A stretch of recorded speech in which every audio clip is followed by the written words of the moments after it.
make prediction. You're not like he's not a prognosticator. He's just a logical thinker, and he puts the pieces together. That's all. Current events form future trends, but what people do is they get involved in who they like, what they want, what they dislike, and it just blurs their vision. So what's nice about Gerald is he doesn't like anybody. That's great. Yeah, right. That's about it. It's that Bronx attitude, you know. Oh, hey, speaking of the Bronx. Yeah. All right, I got a huge recommendation for you. Okay. 1300 Crosby Avenue. A little pizza place, best pizza I've ever had in my life, called Louie and Ernie's. All right, I'm writing it down. 1300 Crosby Avenue. Louie and Ernie's. Louie and Ernie's, small little place on the corner. Mark my words, Gerald. If not, I'll pay for that. All pizza. right, all right. And the best sausage I've ever had in my life. Gotta get sausage. Gotta get the sausage, the best I've ever had. All right. Okay. Sausage. I had one here that was delivered from New York, and it was still one of the best pizzas I ever had. Yeah, it was really. And it was 5-6 hours old. That's true. So what's happening in the world of the Trends Journal, and what trends should we be looking at, and what are we? Well, again, the big one is, and you guys know, I've been on your show a lot, and I was very negative on the economy, and this is, it's fact. I mean, it's in our journal. And we do Trends in the News broadcasts each weekday night. And about 4 days after Trump got elected, we changed. We did a 180. Okay. And we said, no, this market's going to go strong. And this guy, again, like him, dislike him's not the issue. This is good for the economy. And, again, whether you not like or dislike what he's doing, when you're lowering taxes like this on corporations, and many of them aren't paying much dough anyway, and then when you're also going to deregulate, which, again, whether you like to do that or not, this is going to be good for business. Mm-hmm. And so we saw the big change happening, and you see what's going on in the stock market. We're looking at basically a Dow 21,000. Who would have thought that? And here's some facts. The rise from November 8th, when he got elected, the day after, to New Year's Day was the biggest stock market spike since Dwight D. Eisenhower got elected. Oh, wow. When you're looking at small business confidence, you saw the biggest spike since Ronald Reagan got elected in 1980. So you got one from 1952, one from 1980, and then our business, the word is the trend is your friend. Right. So you follow it for what it is. So although there's not going to be a lot of economic growth, it's going to be better than what would have been. And then you look at the people that he's brought in. He's going to drain the swamp. He brought in the Goldman Sachs gang, basically.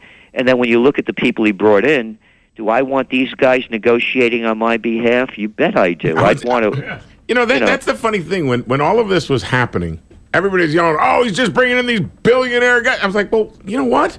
Good. They're a hell of a lot smarter than I am, and let them do what they do. They've obviously done something right."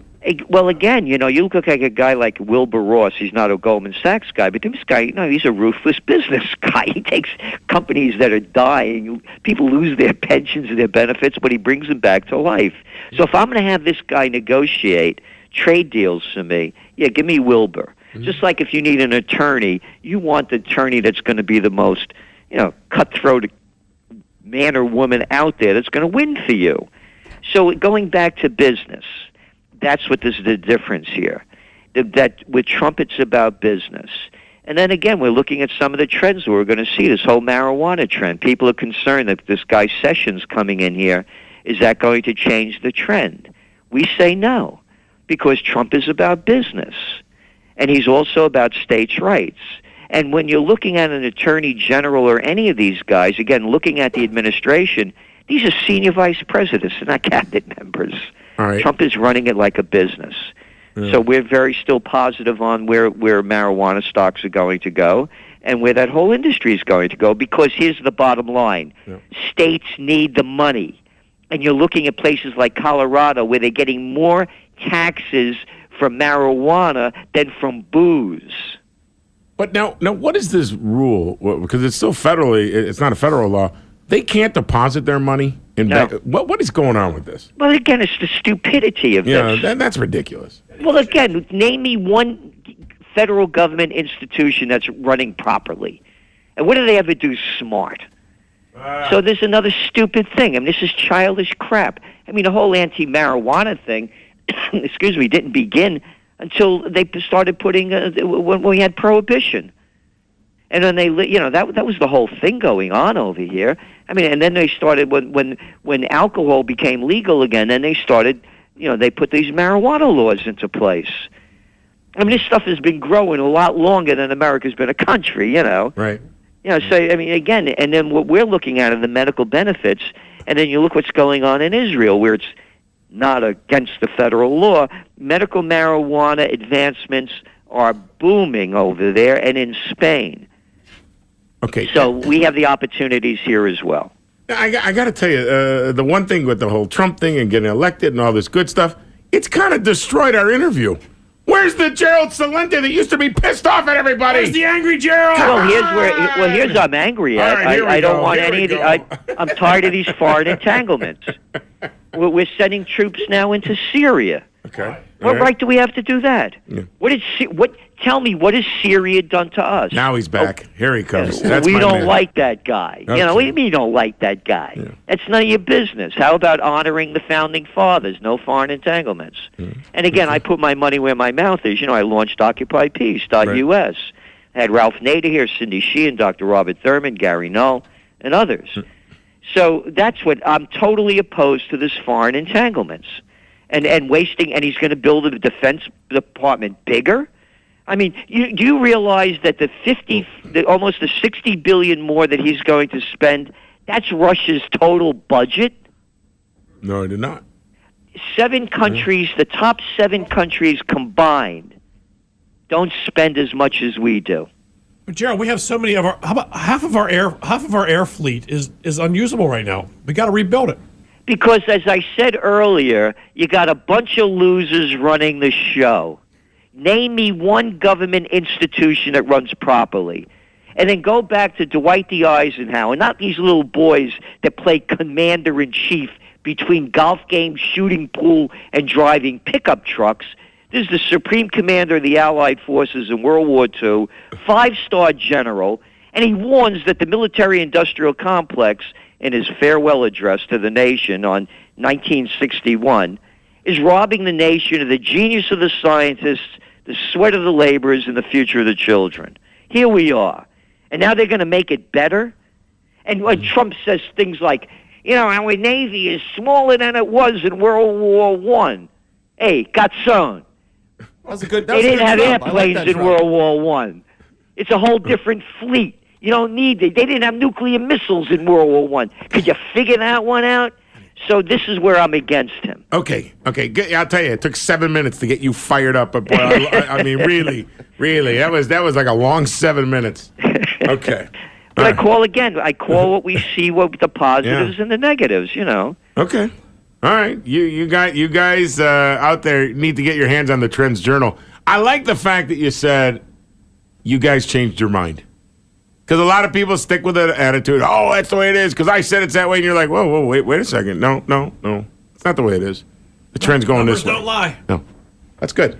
It's good. Well, again, we're in the business. This is our business, and I'm a political atheist. I don't believe in this stuff. Gotcha. Just quickly, I used to run political campaigns at a graduate school in Westchester County. I was a number 2 guy, the young guy running the mayoral campaign in Yonkers.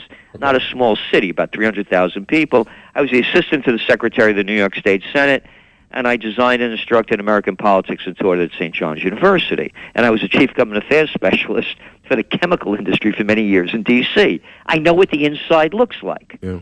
And what it is, it's a freak show. These are the same people running in politics, the same people you couldn't stand that wanted to be class president and head of the student council when you're in college and high school. These are the suck-ups, the brown-nosers, the insincere, and the overly ambitious. And they got a brain about the size smaller than a pea, and cojones to go about with the size of that as well. So these are the people that are running the show. And then when you look at the whole, and I said, show me a government institution that's running properly, the reason is that because most of the bureaucrats working there, these are all political suck-ups that get these jobs. I hated that job. When I was the assistant to the secretary of the New York State Senate, it was the worst job I ever had in my life, watching grown men grovel to suck their way up to the top. And that's what's running the show now. And now you have a business guy in there, and he's changing the culture. You know, the other thing that everybody is freaking out about him doing this, all he's doing, and I think is probably the first time that I remember in my life, is he's doing what he said he was going to do on the campaign trail. He's not doing anything different, and nobody ever did that before. Again, they all lie. Look at Obama. He was going to be the peace president, and he wins the Nobel Piece of Crap Prize after he sends 33,000 more troops into Afghanistan, destroys Libya. Look what he did to Libya. And all these liberals that cry, we got to Trump. Hey, you like your murderer? Oh, Obama, quote, I'm really good at killing people. In the book Double Down, he says, as he signs off on the drone strikes, killed over 4,000 innocent people with drone strikes. Hope and change. Hope and change, Gerald. What? Hope and change. That's what he's all about. Yeah, hope and change you could believe in. Small change of a penny. So again, as you said...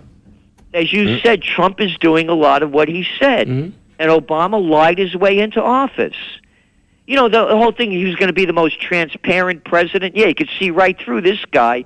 The Freedom of Information Act, they have stopped more of them under Obama than any other president. He put more whistleblowers in jail and convicted them than all the presidents combined. So, as you said, Trump, at least he's doing a lot of what he said he's going to do. Like him, hate him, not the issue. Gerald, you keep this up, the Obamas are going to take you off their Christmas card list. Yeah.